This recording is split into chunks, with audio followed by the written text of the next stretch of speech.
Good morning, gentlemen. How are you? Doing good. Good morning, guys. We got an assortment of hairstyles here.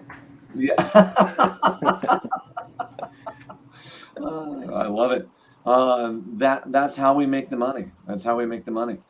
Um, okay, so Kenneth, thank you for hanging out with Brandon and I. As you know, our goal is to go make big bags of money in Waco. And what I wanted to do real quick is, so this is just three people hanging out, chatting about making money in real estate. What I want to do real quick though is I want to just kind of go through, these are numbers that like we look at if we're going to go into any specific market. Mhm. This is everything I track in the Seattle Metro all the time. And what happens is stats won't exactly tell us the market, but these trends can give us ways that we can make above average returns. We can see things coming and we can make adjustments in order to do that. So some of this is not like hardcore real estate numbers. So like 21 and above is like, this is just hardcore real estate numbers. And then the rest of it's kind of, hey, this is just what we're seeing in the market. Brandon, feel free to interrupt me at any time. Kenneth, interrupt me at any time. Like this is just, we're just chatting about this as we go through. Okay, so really 41 must know metrics, like how numbers can show you the future and make you rich. I mean, kind of simple. Um, this one I really like. Okay, so population growth, like if we understand where the population growth is happening, we don't want to be investing in a city or an area that's not growing. Right. Okay. Because, so Kenneth, are there neighborhoods in your guys' area that they're just dying and nobody wants to move there? I wouldn't say dying. There are some areas that aren't experiencing much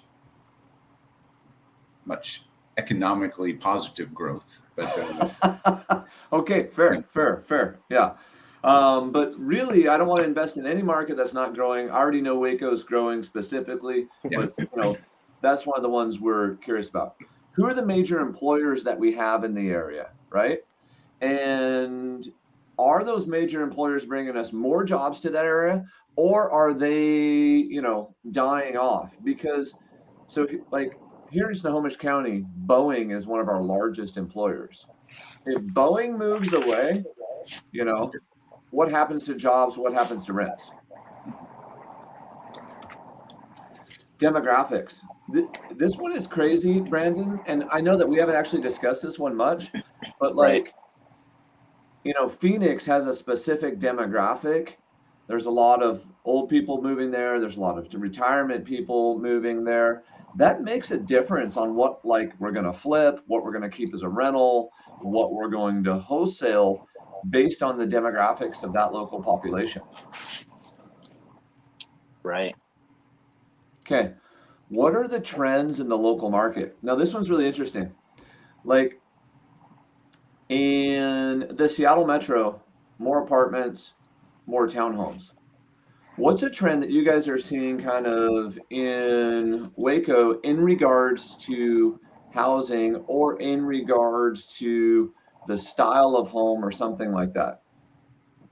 I would say the trend we've seen for the last decade has been a lot of renovations of older homes. A lot of it brought on by wannabe Chip and Joanna Gaines fixer uppers, and then a lot of continued growth on the especially the Highway 84 corridor going westish of Waco.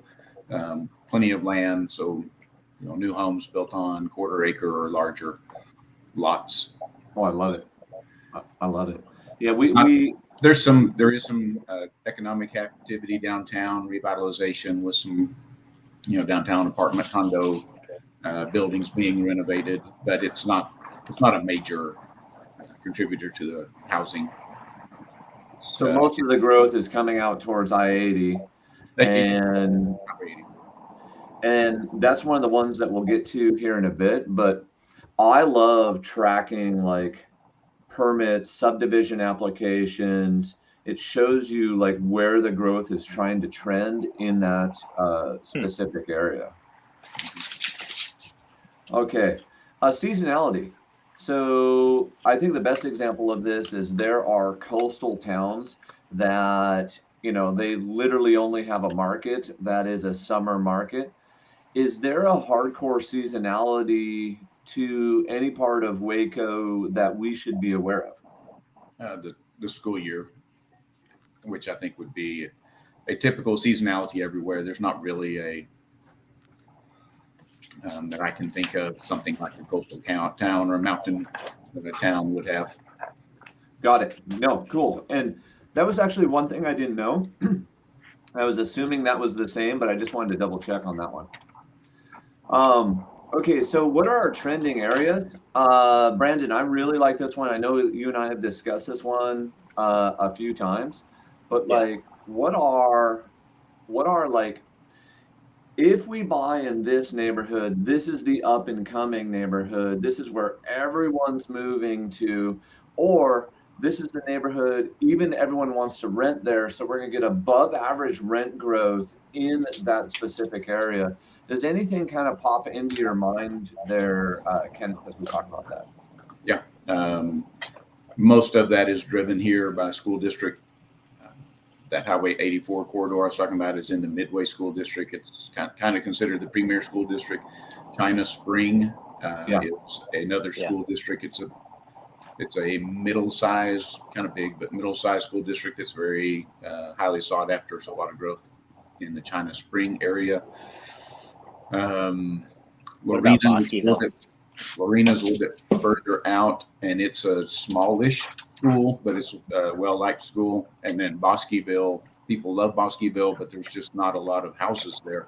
And it's the smallest school district, and it's that people like. You know, it's so Bosqueville, Lorena, China Spring, Midway. You know, those are kind of the 4 school districts that people really trend to. I love it. So the others, it's growth because they want to be near Baylor University. Got it. So and you know, I mean, on a certain level, our goal is to cover like a 3-hour radius, but I love how we're talking about this right in here. And you said Bosqueville, I think was the name. You know, people want to be there, but there's not a lot available. So that one, Brandon, immediately speaks to my heart as that's opportunity. So that's a neighborhood, you know, for conversation's sake, I don't know how big it is, but we pound through looking for vacant lots. We pound through looking for dilapidated homes that we can flip. We pound through looking for things that we could buy, fix up, rehab, rent in order to keep, because that's the local market stuff that Kenneth, I don't understand. Mm-hmm. I could tell you that everything in my backyard, but in your backyard, that's where we need help. Okay, what's next? Rent growth. I think this one's really important because you'll have rent growth for like the whole, you know, kind of metro or the area, but like you also may have above average rent growth in, you know, Baskerville, just to go back to that. So what are the areas that have slightly higher rent growth or that are able to get a slightly higher rent than the other areas? So Brandon, that may dictate long-term what we would hold versus something else. Because we may have 2 properties and they're just freaking great, but we know that X neighborhood is going to just have slightly above rent growth versus the other one. So we're going to jettison the one and go for the slightly higher rent growth. Any thoughts or specifics on that one, Kenneth? I'm not as knowledgeable about the rental rates in Waco. We're kind of unique in metropolitan areas that the real estate agents really aren't involved in the rentals. Got it. Our brokerage does manage probably 50 or so rentals, and so my broker has, you know, more anecdotal information than I would, but we don't have MLS data to show it. And I have no worries. This is a metric, Brandon, between the 3 of us that we'll end up tracking down, is like, what are the specific rent growth, you know, and for like the whole metro, and then also like, breaking it down by city or like neighborhood. And it doesn't have to be perfect, but we need to have a general number of what that is. Rent price per square foot. Once again, that way we can just run math super quick, drop it into a Excel spreadsheet. Average rent avatar. Okay, so this one's kind of an interesting one to wrap your head around. What is the average rental in that area and what does it look like? So if the average rental is a 1,200 square foot, 3-bed, 2-bath ranch, okay, what's the one that's missing? What's the one like the population wants? So if we built it or we did a BRRRR to keep it or something of that nature, once again, we're getting that above average returns as we look at something. Also, what's the dominant one? Okay, so they're in the Seattle Metro right now. What we're building way too much of is like basically 4 and 5-star apartments. So if you're going to have units that are single family in our area or not as nice of amenities, you're actually and a little bit lower rent, you're going to have so much demand. Your price per square foot in our area is actually going to be a little bit higher than normal. Okay, this is what who does all the property management? I mean, it's just something that we'll look into. What are their fees? All that jazz. Insurance, we've talked about that one. Ooh, okay. Local price per square foot. And then Brandon, I know you've been tracking this one down. Yeah. What this right here is the process of trying to figure out what we can build for, what a giant production builder can build for, and what if we just literally sub everything out and don't do anything. Once again, because then we're just dropping it quickly into a spreadsheet. We've got 4 lots under contract and we can just simply go, okay, here's our permit fees, here's our engineering fees and price per square foot, run the calculation, go. Okay. Next one. Local contractor list. I know we've already started putting this one together. Ooh, right. This is a big one. Local problems. So, Kenneth, what are the local problems? I know AC is always going to be a big one, but what else is like, please pay attention to this, don't buy this because of this problem, or this is our thing that always breaks, budget for it? I know that electricians are hard to find. And they're expensive here. Are they? Yeah. They're about as expensive as Washington. No way. Seriously? Yeah, they're priced way up there. Yeah. And I hear a lot of contractors, builders complain about the slowness of the city permitting. Getting a permit, getting an inspector out. I think that everybody says that they're understaffed, and so I mean, I have not heard anyone. Everyone I know who talks to me about building complains about that, which it costs you money when you're sitting there waiting for somebody to come out and say, "Yep, you did that right." You can go to the next step. Amen, brother. I live in the liberal tree hugger state, and so our permitting timelines would make you vomit. Basically, if you're going to do something in our area to permit a house, it's going to take you 6 months. And then when you call them to inspect something, it's going to take them anywhere between 2 to 4 weeks to get out to look at it. And then if you miss them because magically they showed up at the same time or the wrong time, now it's your problem and you got to wait for them to come back. Yeah. Lisa, I appreciate you chiming in and saying it's the same there too. It makes my heart feel better because it makes me giggle when you guys say Waco is hard. Like ours is horrible. And though that's one of the reasons we're looking at this market specifically is the speed at which we can move, because once again, I'm so used to the Seattle Metro just being so slow with this permitting process. Yeah.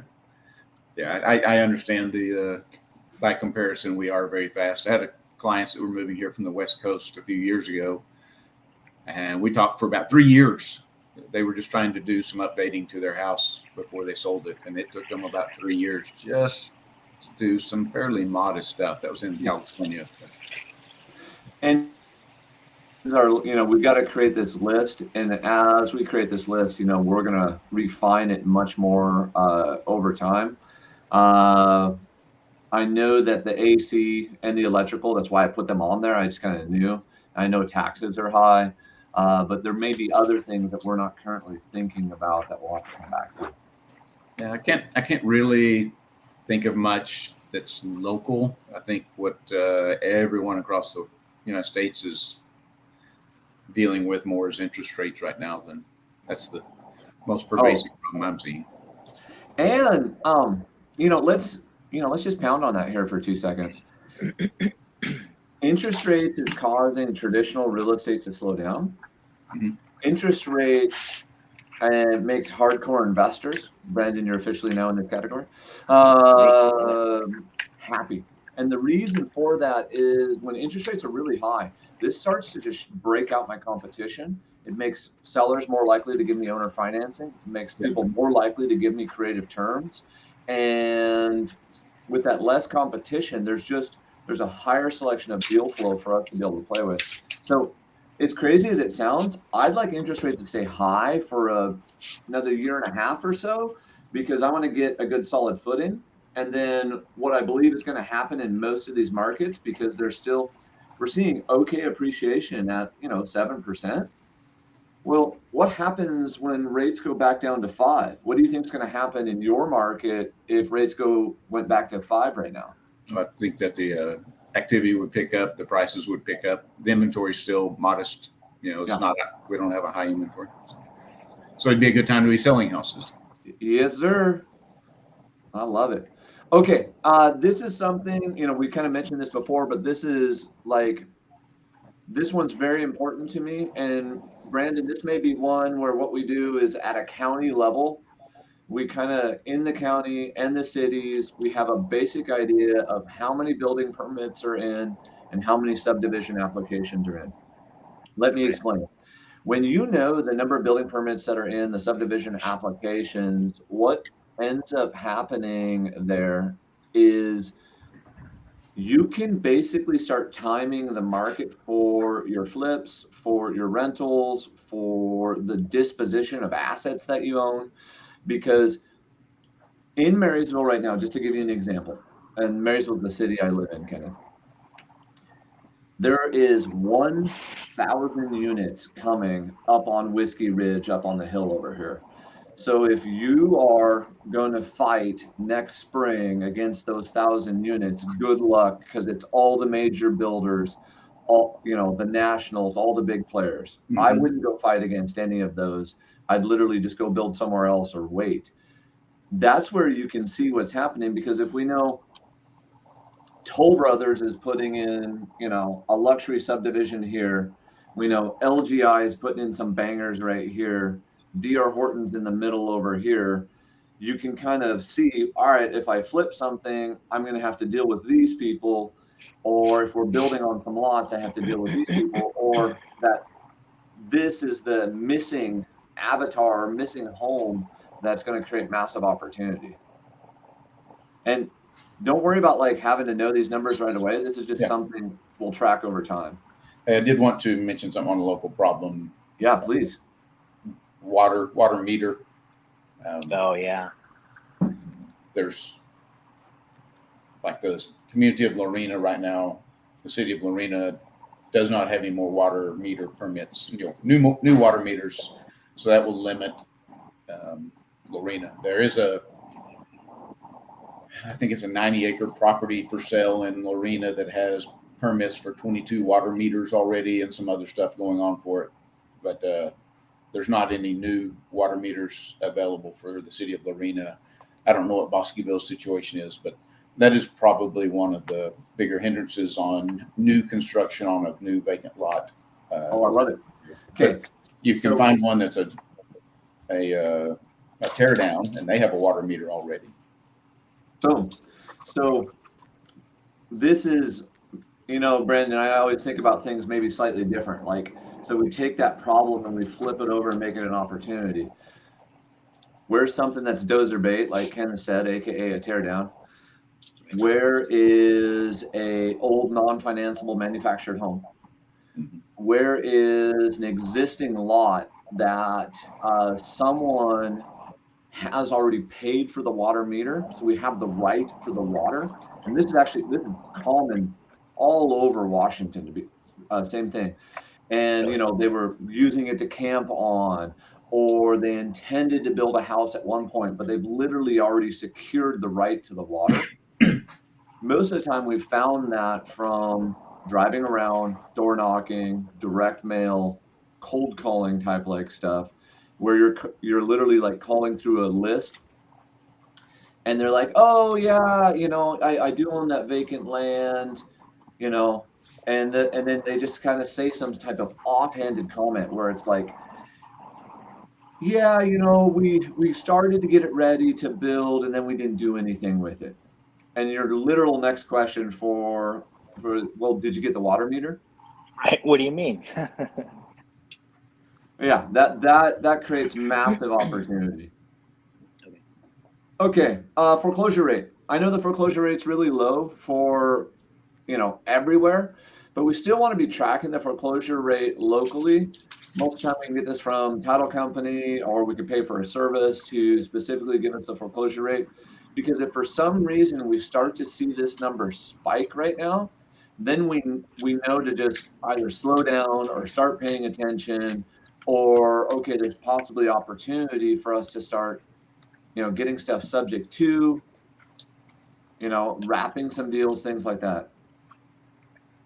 Kenneth, do you happen to know the foreclosure rate in the area right now? No, I don't. I don't know the foreclosure rate. Yeah, it's one of those metrics. Once again, we'll just end up having to track down. Okay. I can say anecdotally, I haven't heard anyone worried about the foreclosure situation in town, or anybody really looking at opportunities. And I see, the occasional listing that's a foreclosure, but it's pretty rare. Yeah, it's really rare everywhere right now. And it's just something we need to pay attention to. This one is, once again, just another stat to pay attention to: bankruptcy rate. What happens, Brandon, in the last, during the Great Recession, is the bankruptcy rate, basically coming into 2007 was like uber low. And then you saw the bankruptcy rate in, the Seattle Metro just all of a sudden start shooting up. And then literally bankruptcy rate and foreclosure rate both started just kind of going exponentially at the same time. Right. So we knew that the market was changing. I did look. I have the MLS open, and I selected all the listings. We have about 1,100 listings, properties on the Waco MLS at the moment, which sounds probably humorously low to you, but with 1,100 properties. But of those, only 8 are indicated as foreclosures. Oh, yeah, got it. So, got it. Low. Yeah, so 8 divided by 1,100. 0.008%. Yeah, 0.007. So not even a percent. Yeah, very, very low. Also, what locals say, and here's what I mean about this, and this is what I love that, Brandon, you're local, Kenneth, you're local, is like when we were looking in Tennessee, when I flew out to Tennessee, you go into the restaurant and you basically say to the person, hey, where do you live? Do you enjoy living there? What do you think about these areas? What's the up and coming one? Sometimes when I'm out of the area, I'm relying on the magic Googles, the interwebs, but I'm not going to get necessarily that on the ground, what a local is saying about the specific market. Okay, now we're moving into just hardcore metrics here. So sales price, and what we want to start doing, Brandon and Kenneth, is looking at the average sales price, the median sales price, month over month and year to date, and then running comparisons between the two. And so I know that, just from looking at some numbers using like the Redfin data center, you guys have seen some above average appreciation. What's your feeling? And once again, notice I said the word feeling, Kenneth, for appreciation and sales price over the next, 6 months, 12 months in the local market? 6 to 12 months, I think it's going to be quite flat because there's just not a lot of activity. Yep. I think that the houses, from a sales standpoint, pretty flat. If you're holding on to the house for 5 years, I think right now you're still experiencing appreciation. You're just not realizing it. Very few people are realizing it because there's so little activity. Yep, got it. Makes sense. How do we generate activity? Lower the interest rates. Brandon, you need to pick up your phone. You need to call Jerome Powell. Jerome Chow. Yeah. Powell, this is Brandon. I need you to lower interest rates, bro, because I need more appreciation. Right. We're trying to do something here, man. We're working on making money, bro. Can you help me out? The next one we track is the number of new listings. What you're looking here is, Kenneth, you just mentioned this. Activity is, lower. We've got interest rate lock-in effect. It's happening with quite a few home sellers, so that average home seller is not necessarily coming into the market. But what's the number of new listings? And then what's the seasonality with those new listings? Most markets, they kind of have that spring, rush of new listings. And then most of the price appreciation happens by June in a market. And then the third and fourth quarter quite often is flat, or you see no appreciation. Oh, we lost Brandon for a half a second there. Okay, the number of homes for sale or active listings. This is always a good one to track, because if you see the active listings start to explode in an area, we know the market's changing. Number of pending sales. Once again, there's always a seasonality attached to this, but if we're tracking and we're looking at it, and we're looking at, July of 23 versus July of 22, or July of 21 or 20 or 19, and that pending count is just plummeting, we have to start asking ourselves why. And I realize pendings are down right now because of the interest rates. So here in our area, Kenneth, closed sales is down about 38%. So we're doing, almost half of the business we were doing before. What are you guys feeling or seeing in your market?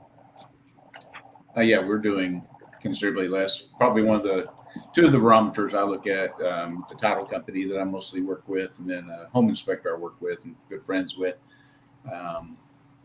If they're not busy, maybe I'm not busy because I'm on a vacation, or I'm lazy, or I'm not being effective, or just something like that. But when both of those entities are also having slow times, that tells me that it's down. And last week, talking to the home inspector, I don't know, kind of thinking he might have said he didn't have an inspection last week. I think he kind of took a little bit of a spell himself off, but he has said it's slow. And then going into the title office, they'd let me know it's slow also.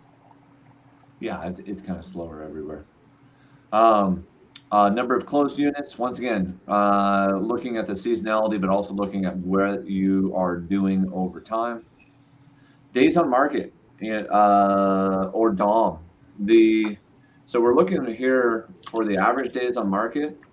And because then what happens, Brandon, whether we are wholesaling something or we did a flip, we have a general idea if the average days on market is 26 days in the greater Waco area, and all of a sudden, we're at day 26 and we have no offers. Obviously it's price, condition, possibly even marketing at that point. but the question is why. Kenneth, any idea what your local days on market is right now? Yeah, the last 3 months for McLennan County, where we live, 47 days for a sold house. Yep. Which is not that bad. Earlier this year, the first 3 months of the year, it was 53 days. You go back to the start of last year when things were, May was frantic. 30 days was the average days on market. Wow. I didn't realize this. April through July of last year, average day for a sold house was 21 days on market. Got it. Yeah. Okay. So during the frenzy, what was it like pre-COVID? So like in 2017, 2018, 2019, before they got crazy with the interest rates? I could look that up. I don't have the stat, but it was nowhere near 20 days. It was, probably closer to 70. Got it. Because we pre-COVID, we had a larger inventory. Yep. And cool. No, if you can't tell, I love this stuff. Like understanding these numbers helps us like outsmart the competition, make money. Month supply of pending. Month supply of pending is a way to measure the absorption rate for the local market. So if listings come on, how quickly do they sell, and how many of them are selling on a regular basis? The sold price per square foot. So the sold price per square foot, Brandon, always understand when we're talking about an MLS stat, includes the land. So this isn't like the builder price per square foot. Okay. But what this allows us to do, once again, is just you can drop into a spreadsheet, and if we've got 10 that we're analyzing real quick, we can take the average price per square foot, and if we know the average avatar in the area, we can just run numbers real quick to make guesses on, hey, what type of an offer should we be able to make on something. Okay, percent of original list price. I don't know if your MLS has this, Kenneth. Do you know if your MLS has this one? Well, actually, what it has is percent of list price. Got it. Yep. Which is kind of frustrating. I wish it had percent of original list price. Might be able. I don't know that I could actually figure that out without a whole lot of work. But no worries. You know what it sold for based on the last price that they had listed it at. So they made what 200,000 and dropped it to 100,000. It doesn't show that. Yeah. And sold it for 90. What is the market trending at right now for the percent of list price? Still pretty close. Above 90. I'm trying to remember. I did look at that recently. I'm thinking it's like 97, 95. Oh, good. That range. Got it. But we are also seeing more of those houses are on the market for the 53 days or whatever. We're seeing quite a few that are on the market for about 10 days and then do the $5,000 to $10,000 drop.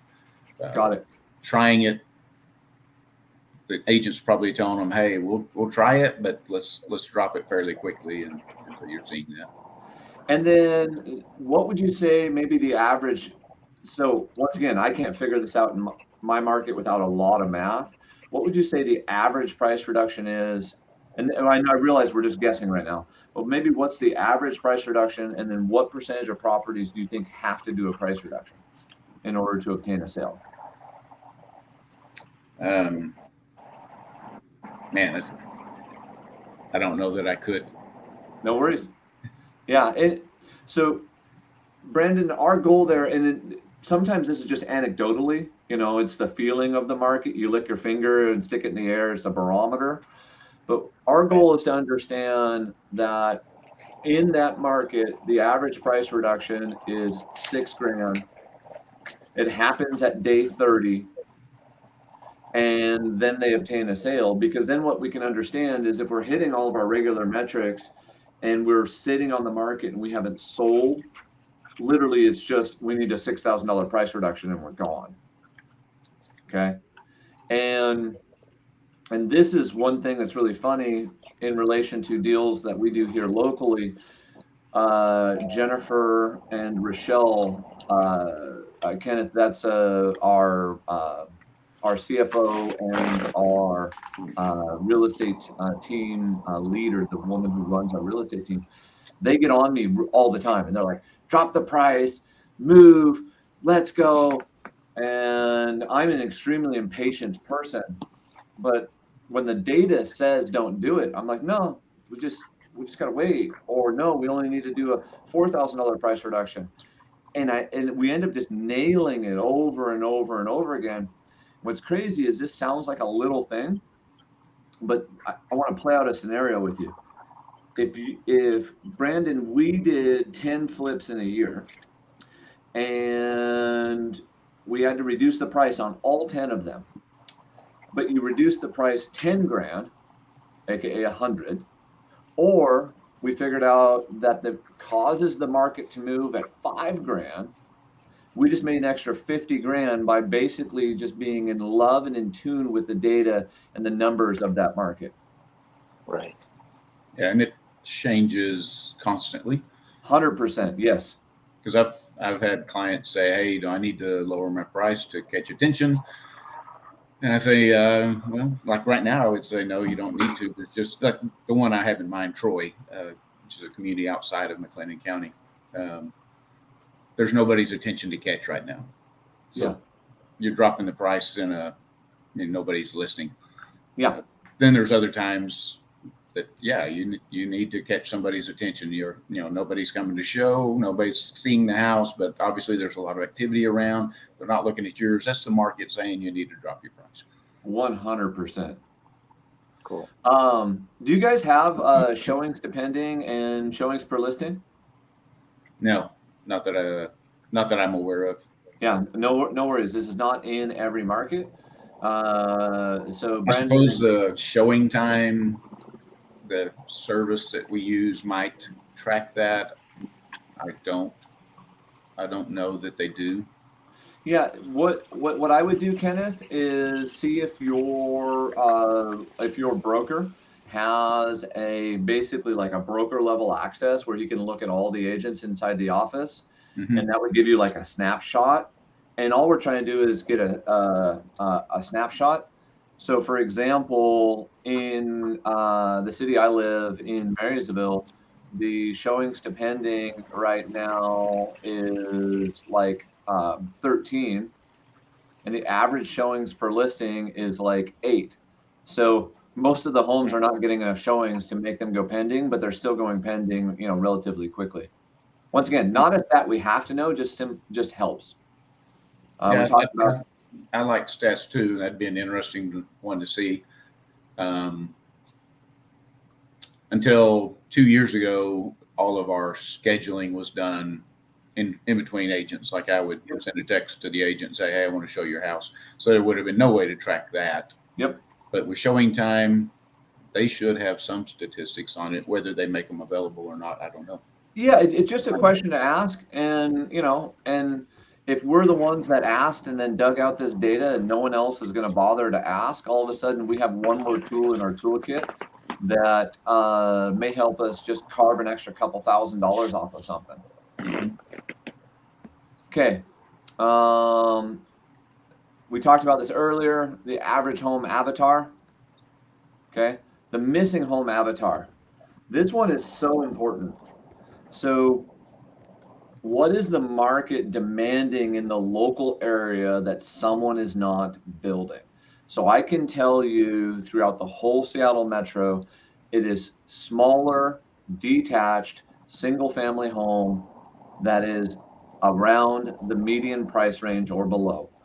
And so in the city of Marysville, what I would mean specifically like that would be anything that's 1,000 to 1,500 square feet. That's like 600 grand. That's being built by almost no one right now. Cornerstone did a development up on the hill, and they're just selling like hotcakes. So just something to pay attention to. Once again, we don't have to nail this one down. We just need to have a barometer of how this one is, what part of the market has extra meat available in it because someone's not serving it. Any thoughts off the top of your head on the missing home? Not right now. A year ago, I would have said the person who was building on over 1 acre, maybe acre and a half, Yep. and building a shop, an insulated shop on it. I mean, it seemed like all of my clients were looking for that. Other people were asking for that on the MLS. And there was just apparently not enough supply to supply everybody. But I don't know that that's a big enough missing avatar to go after. It's still going to be a popular build here in this area because we have a lot of people who do like to be out of town and they like to have a shop to do their hobbies in or their work in. I see that a lot out here. And they do that with that rundown mobile home situation you were talking about earlier. People that put a mobile home on a acre and a half in 1990 and the mobile home's worn down, and maybe you can pick that up for cheap and use the infrastructure to build a house and a shop. You're preaching to my heart right now. That's exactly it. So shops in our area, also a big one. I mean, everyone loves shops. And then also because, we have less land than you, anything that basically has like RV parking or a third car garage, those become just things that can pull people. And so, Kenneth, a way to actually do that is inside your MLS. What you can do is you could take over 1 acre lots in a geographic area, and you just do that in general. And then does your MLS have a way to select for shop as a feature? No, I wish it did, but it doesn't. Does it have a way to search the marketing comments for the word shop? Now, it probably does that. I have never figured out how to make that work because I remember when we were training on the most recent version that we have, the guy doing stuff like that, and I just haven't been able to do it. I could probably. Here's a way to do it anecdotally. So ours has a little button that you can click for shop, but also what it does is most of them have a character search inside of the marketing one. So what we do then is basically if we're looking in an area, Brandon, we run like a 5 mile bubble or a 1 mile bubble, whatever really makes sense. And we go 1 acre lots just in general and get an average price per square foot and the average home that's available in there. Then you take that one acre search and you go in. And so in our MLS, you basically type in a wildcard, AKA an asterisk. Then you type the word and then the asterisk, and it will search the marketing remarks for just that word. So we can put in shop, and then you look to see what the average price per square foot and the average days on market is for those shop, and you can compare the two, and there's almost always a differential. And that differential then in the average sales price then tells you how much a shop is worth in that area. Oh, I see. Then if we're really being like nerdy, what you do is you manually take the 14 that are in there, open up a quick Google Doc, and literally read through each one and go, okay, 1,800 square foot shop, 1,900 square foot, and you're trying to actually break down the price per square foot contribution of the shop.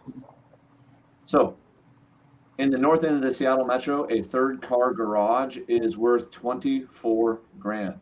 A shop is worth $120,000. Good Lord. Okay. And that shop averages only about 1,800 square feet. Okay.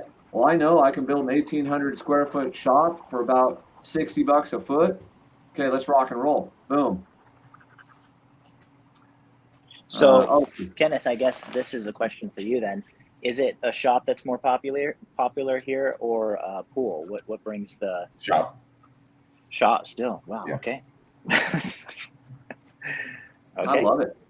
Well, and that's another one too. Okay, so pools are a liability in Seattle. I mean, you get to use them 2 months out of the year. Right. What's the average pool in that area? What's the average pool cost to install?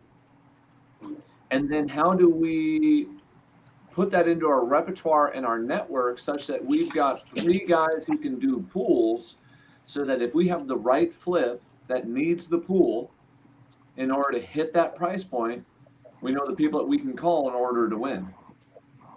Cool. Okay, now I'm going to be really blunt, just because pools are a lot of work. That's going to be rare when we do that. Yeah.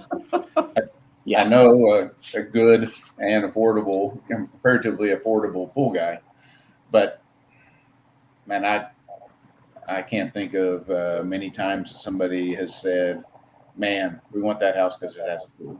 I've Yeah. heard a lot more times, it'd be nice to have a pool, but we'd rather not.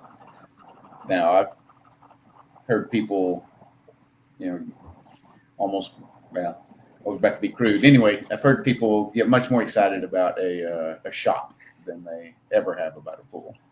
Yeah. The guy looks over and he goes, "That looks like heaven." And the wife looks over and says, "I don't have to deal with you."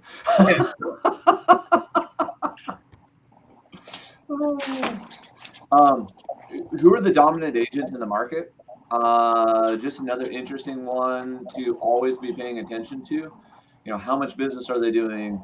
Where is it coming from? What's their business look like? Who are the dominant lenders in the market?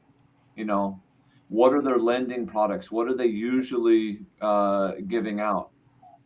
What are the dominant banks? And who are the big local community banks? I don't care about the national, but like, what community banks are there in the area that we have to build relationships with in order to be able to get funding on everything that we want to be able to do?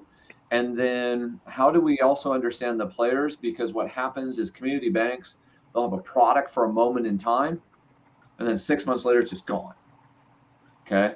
And so we may have something that we're using for a while, and then all of a sudden it's gone, and we've got to be able to switch banks. So once again, not like the end all be all, but definitely something we just need to keep in mind.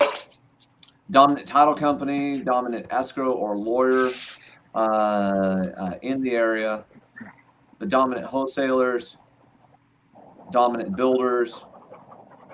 And also with the builders, like, what percentage of market share do they control? What are they building? Why are they building it? How fast are they building it? And last but not least, your financial analysis. What's the cap rates? What's the appreciation? And then one thing we like to look at for the appreciation is, like, what's that appreciation done prior to COVID? What's that appreciation doing now? And then what's it going to look like when we go back to the long-term normal appreciation for the area? What's your average cash flow, and then what's your good deal? Kenneth, what else? Is there anything that we missed, or anything that's popping into your head in regards to numbers? And Brandon, also feel free to ask questions, because we just literally pounded through a lot of stuff, and I know you and I have gone over this quite a few times, but I'm going to send you this like a giant list, just so that you can kind of be, thinking about this.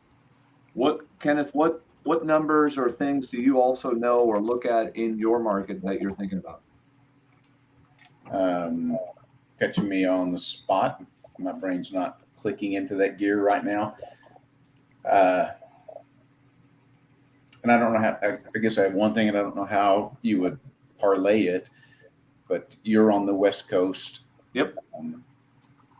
An awful lot of Waco's growth has come from the West Coast. A lot of Texas growth has in general, but more probably, I would think Austin and Waco, more than any other state or any other town in the state, has seen out-of-state growth, and mostly from the West Coast. Now, probably not from Seattle so much to come into Waco. It would be more outside of Seattle, someone who's of a more conservative ilk, politically speaking. The ones in Seattle are probably going to Austin.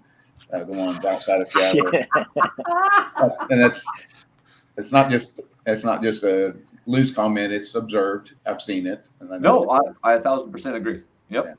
And so maybe some way to tie into to advertise, to promote to the West Coast. Amen.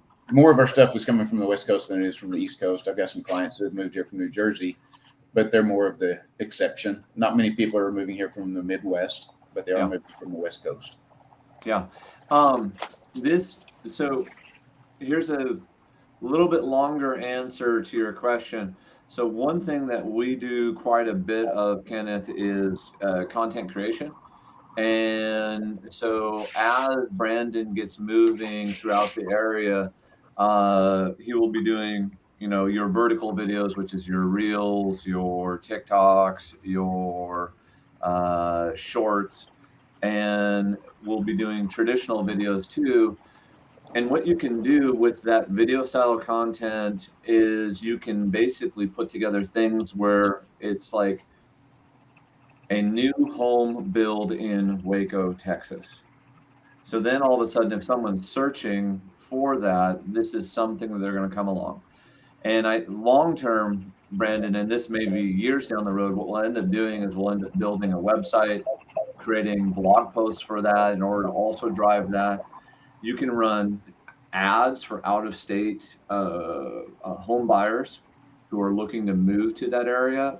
There's a guy named Levi, and I think his last name is Lassick, and he's got a YouTube channel called I think it's Living in Dallas that you should check out. He does a phenomenal job of using this idea of pulling people from out of the area who want to move into that area. But there is a whole content strategy and pay-per-click strategy around attracting the out-of-state people. And part of it is you guys just getting used to telling your story about the local area. Yeah, and we can go into that more, on another time. But there's a lot of money to be made in that. That could fit into that missing home avatar thing you talked about. I don't think it would be a market moving one, but the folks who have moved here from the West Coast, I can tell they have different tastes than the guy who's moving here or the family that's moving within Texas. Right. Yeah, I noticed that. Can you give me an example of that so I can wrap my head around it? Because I know exactly what you mean, but I want to make sure that I'm not putting my spin on it versus somebody, your spin. In my opinion, somebody moving within Texas, when they go look at the houses, they're going to see one that's kind of what we call a traditional off-white Austin stone. Yep. Construction on the outside, a little bit of yellow to it, maybe a little bit more, not just, ranch style is one thing to say, but actually looks like it might be on a ranch in a Western movie. That's going to be appealing to them. And the folks from Seattle or the West Coast seem to be looking more for something that's very crisp. Yep. Right. Maybe a painted white. Yeah. White and black. White, black. Yeah. And So they don't. What I hear you saying is the West Coast is a bunch of Instagram bitches, and Yeah. And we need it to look a certain way. No, that was what I was thinking. I just want to make sure I was on the same page. Oh, that's funny. But not just the interior, because everybody here, to an extent, the trend has been to the white, the gray, the white black interior, but also the exterior. Just everything, they want things more. And I don't know if crisp is the right way to describe it. In my brain, that's the way it works. No, that's a perfect term. Brandon, anything that you're seeing or feeling in regards to that you would say, hey, we need to pay attention to this difference here locally? Yeah, well, to kind of, capitalize on what Kenneth was saying, just the houses in our neighborhood that are more, not brick, not stone. They're your standard siding, the hardy siding, painted, no brick, no stone, basically. Yeah, that it follows that Pacific Northwest trend, or probably that whole left coast trend. Got it. Yeah. So yeah, and there is a lot of brick and stone there though too, isn't? And that was a very traditional construction method. Yeah, in a lot of places, and Kenneth probably knows more about this than I do, but a lot of neighborhoods actually they require 80% or a certain percentage of brick. So when you go to build a new house or flip a house, you can't necessarily take brick off change it for someone or build a house with less brick. Is that a HOA CCNR thing, or is it a city or neighborhood design standard thing? More of an HOA and CCR, I would think. I can't think of any of the communities around that their city building codes require it. They'll have standards in the building codes, but I don't know that they say what percentage has to be masonry. I can look, Okay. but even beyond that, a lot of people feel like you have to have the brick front here. Right. Yeah. Even It's for our standard. house, we had people asking, well, how much of that are you going to brick? Like, none. They're like, really? You're in the neighborhood of their brick. Like, yep, we don't want it. Not even a wainscoting, not even up 3 feet on the front. And Nothing. Nope. All lath and plaster. Not lath and plaster. All what is Hardy? that? Board and batten Harding. Oh, Yep. got it. Yep. Yep. Farmhouse style. Crisp. White and black, crisp. That's right. Yep. And then what? Out of all the things that we kind of went through today, what else are your feelings on the market, or what's the numbers that you're seeing, or is there something that we should have talked about that we didn't? And I think this is for Brandon and you to figure out. I wouldn't be involved on the financing side of it, but access to the financial resources to make it happen is.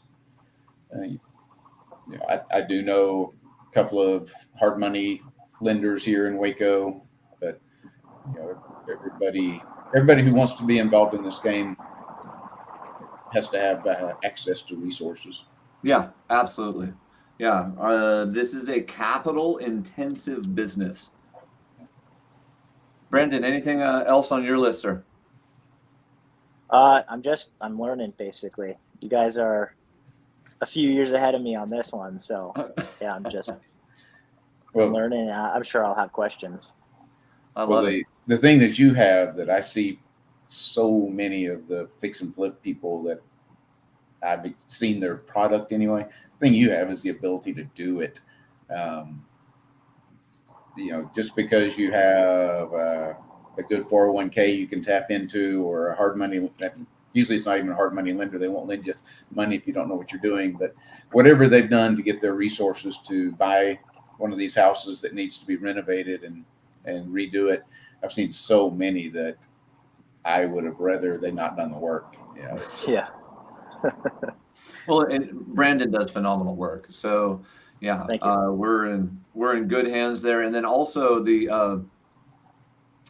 that's one thing we do in the Seattle Metro, like really, really well, is construction.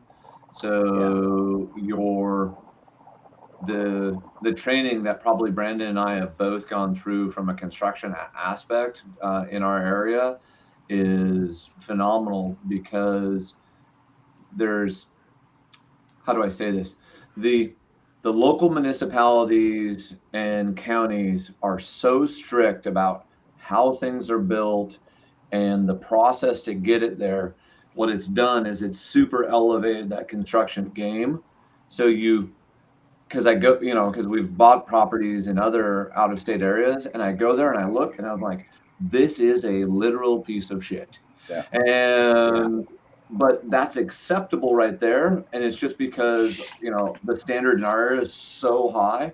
It's also why, the average home in the city I live in is $650,000, and I don't even live in Seattle. I live 30 minutes north of it, so that there's a give and a take there. I'm really excited. Like, this is, some great opportunity for us, in the local area.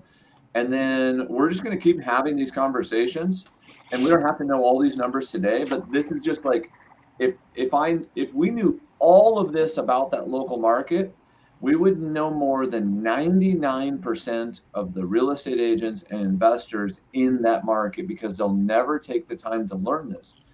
This is where you make that extra 1%, 2% on a deal, is in just these little things and understanding these how these trends and these numbers work together. And I know that doesn't sound like much, but over a 10-year run, that could be millions of dollars in those little percents. And I would think even if it's just earning 1 or 2% more on a deal you're in, it seems like it would also get you into more deals. Amen, brother. So Right. That makes sense. You're earning 1 or 2% of something instead of nothing. Yeah. Nothing of nothing. I love it. Perfect. Thank you for your time, gentlemen. I appreciate it. Okay. Thank you. Appreciate it. Thank you, Anton.